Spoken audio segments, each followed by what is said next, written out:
Now it's time to welcome our guest of honor of the day, Ms. Nidhi Pundhir. Ms. Nidhi Pundhir has over 22 years of experience on actualizing rights of children at state, national, continental, and global levels.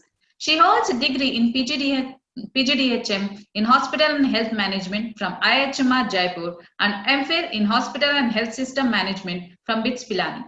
She worked as Global Advisor, Child Protection in Development at Plan International and Director and Deputy Director Program Development at SYS Children's Village International Asia Office. Currently, she is working as Director at HCL Foundation. I'm delighted and like to invite her to share her knowledge and experiences with us. Welcome you, ma'am. Thank you so much, and such a privilege to be here. Thank you for inviting me here, IIHMR Bangalore. Respected Dr. Agarwal, my most esteemed guru here is also present, Dr. S.T. Gupta. It's such a privilege, sir, to be addressing the students in front of you. Chief guest of the day, Mr. Siddharth Bhattacharya, spoke so well, and that anecdote, in Honduras, and I have had the privilege to be, to have traveled to Honduras, and unfortunately that river has completely dried up now, and what you said, change is the only constant. Dr. Bhimarai, the keynote speaker for the day, and dear friend, Dr. Usha Manjunath, all the faculty members there at IIHMR Bangalore, and lovely students who have joined us today in this journey. While the inauguration was happening, I was just thinking that it was in 1996-98 that I had joined as the first batch in IIHMR Jaipur, and we were the first batch. You can say we were guinea pigs in the journey, but honestly, we took the stake together, and I still remember, I can never forget that day when Dr. S.T. Gupta addressed us for the first time, and he said that along with you, we will make this journey happen, and we will co-create, we will walk the path together, and honestly, 22 years from then, it's a family. I have never felt, at any point in my life, personal or career, professional, that I have ever, failed to seek guidance or not got what an advice from IIHMR family. So Bangalore is South Campus, and I'm sure there are a lot of connections between Jaipur campus and Bangalore campus. So you're joining a very big fraternity. 22 years ago, I think the stake which we took today, I am very proud that we took that stake. Honestly, there has been a tremendous change in the sector. Today, you are joining a sector which we broadly call as public health. It has its, I would say, whole lot of it doesn't end with one fraternity or one vertical that you are choosing. It could be pharmaceutical today, it could be hospital, it could be health, but believe you me, it's such a vast sector that you will always be in high demand. COVID-19 pandemic, of course, has made the world today, even everybody knows about public health and the importance of it.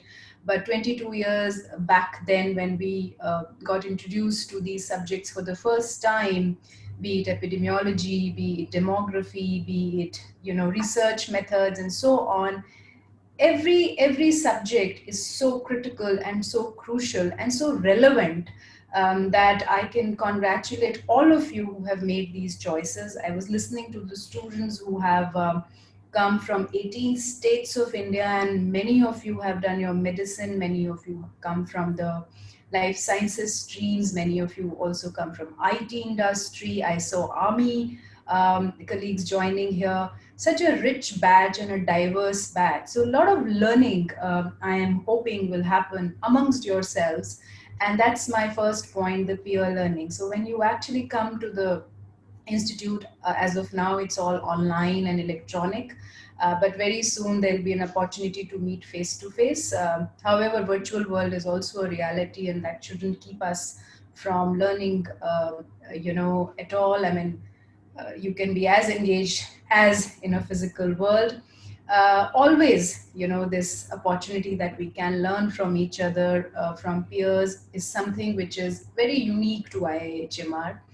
We were a batch of 22, and we keep together like a family. It's like, and we still challenge each other. We still kind of have our arguments and discussions and focus group discussions and all of that, but that keeps us alive. So you must find every opportunity to engage with the peers. There were 6 words that I was noting down when I got when I was thinking that what exactly I can focus today's talk on. I think the first and foremost, which is very dear to me and has always remained, is patriotism. It can be taken, one could argue that why, the world has come together and this is the time of globalization. But India needs a lot of work, dear students. We are far from achieving, accessible and affordable health for all, and we're far from achieving that promise that was made long ago. uh, People like you who are so bright, so confident, way ahead, and in times, the country needs you. And when you have committed yourself to this very unconventional field, very unique field, one of the expectations would be come back and work for this country. I was doing some readings of late on equity, and I came across this quote, which I would want to read out to you. And this is by Dr. Martin Luther King Jr. And he says that of all the forms of inequity, injustice in healthcare is the most shocking and inhumane. And this is so true. I mean, we could have, I understand there is inequity in education and skill development and livelihood, but health is something, which is so fundamental to human race, that when you see inequity, walk into the slums, walk into the rural areas, see the kind of disparity that exists. And today, the stream that you are joining, um, it would be, I know many of you would have profit as one of the, making a lot of money and, becoming rich in life, which is also, there's no harm in thinking like that. But always remember the services that you would offer, the talent that you would offer. How does that actually bridge the gap? How does that actually, helps us to actually become more and more equal as a country? And 1/7 of such a big subcontinent that you will be serving, if you choose to work in India, which would obviously lead to the achievement of global sustainable goals. So that's one. Remain internationally connected, make a network, go out, gain that experience, but choose that one area in the country where you would really want to work towards bridging this gap. The second big thing is learning. You're already learned. I mean, many of you. I mean, I was just hearing out your amazing qualifications. You are on that path already. But believe you me, coming to IIHMR, you will always feel that, oh, I need to do more. I need to learn more. I need to, and that's one thing that IIHMR inculcates. And I think that's a legacy. At every point in time, you would want to really do more and more and keep that path, because be on that path, because it's learning for life and that never ends. Career, you've already chosen, I guess, and but I would always, you know, uh, something which I learned from my own path of this 22 years journey post passing out from IHMR Jaipur in 98. Choose your career very carefully, who you would work with, who you would work for. Many of you want to be entrepreneurs, which is absolutely amazing in this era of Atmanirbhar Bharat. I think there are several examples there where they have, young entrepreneurs like you have come up and set up absolutely amazing and created amazing setups and created jobs for others. But ethics of the organization are very important. Governance structures in the organization that you will join or the organization that you set up is very important transparency is very, very critical.